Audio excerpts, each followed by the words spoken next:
suis là, c'est pour améliorer les conditions, surtout d'accueil des jeunes enfants qui sont placés en famille d'accueil. J'ai envie que les enfants soient bien protégés.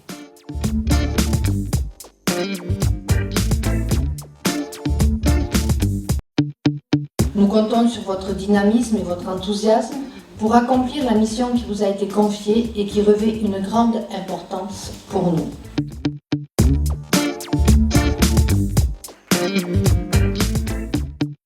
Donc dans chacun des groupes, vous allez avoir pour mission de parler de 3 ou 4 droits parmi ces 10 droits fondamentaux. Au début, j'avoue que j'avais un peu peur parce que je connaissais personne. Mais finalement, on s'est tous très bien entendus, on s'est tous parlé. Mais tout le monde a sa place en fait ici et on a tous un rôle à jouer. Voir qu'on est beaucoup à soutenir la même cause, je trouve ça très intéressant. Prouver qu'on peut parler, qu'on peut avoir confiance en nous, c'est bien de parler. Donc il ne faut pas se renfermer. D'être tous au même niveau et d'avoir chacun nos émotions et être aimé, c'est important.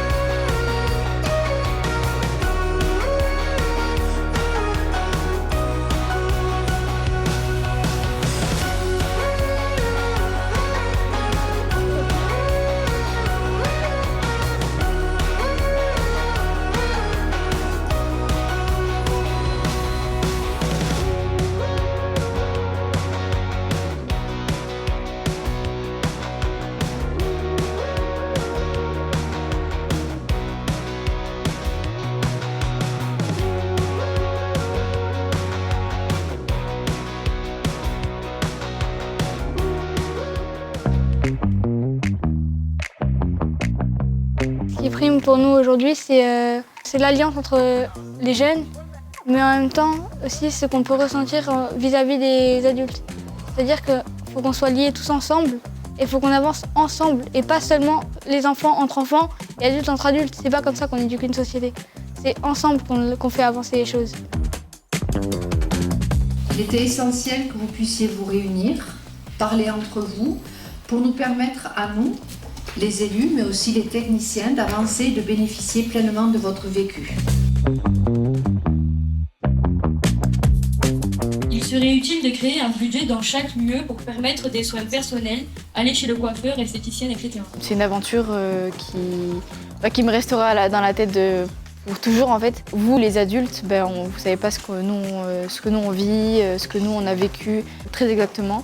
C'était une chouette aventure. Est-ce que vous êtes d'accord avec ce qu'on dit? Nous, on est témoins de ça, on ne peut en prendre que acte. On en prend acte et ensuite, à charge de pouvoir faire changer les choses. Ce sera très utile pour les générations à venir des enfants placés. Bien manger, c'est important pour nous. Nous voulons que la qualité des repas soit améliorée, que les aliments proposés soient ceux que nous apprécions vraiment.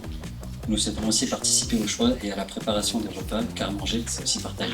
Je me suis sentie plus citoyenne, car nous avons pu parler, donner nos avis, nos expériences. Ce qui m'a le plus marqué, c'est le contact avec les gens. C'est pas souvent qu'on voit d'autres gens dans la même situation que nous, qu'on débat sur les mêmes sujets pour essayer de faire bouger les choses. On a rencontré des jeunes au tout début qui ne savaient pas où est-ce qu'ils mettaient les pieds, qui n'étaient pas en confiance, qui se sont dit on va parler pour rien du tout. Je pense sincèrement qu'aujourd'hui ils ont impacté du monde. Parce que ce que vous demandez, c'est pas la lune. C'est des choses du quotidien et tout simplement vous voudriez être des enfants un peu comme les autres, même si vous êtes accueillis via la protection de l'enfance. Et donc merci en tout cas de nous rappeler que vous avez tout simplement besoin de choses très simples. Merci pour tout ce que vous nous avez fait vivre. L'émotion, c'est que ce sont pas des chiffres, ce sont des personnes avec des prénoms. Et donc c'est cette rencontre humaine et c'est ce décloisonnement de la protection de l'enfance qui a fait que ce collectif a pu se réunir. Et en 18 mois, on a fait plus que faire des propositions. C'est vraiment un collectif et un groupe qui s'est constitué. J'espère que les adultes qui, eux, vont avoir ce message pourront aussi en prendre partie parce que c'est hyper important qu'ils comprennent et qu'ils fassent évoluer la société parce que nous, on est les jeunes d'aujourd'hui, mais on sera les adultes de demain.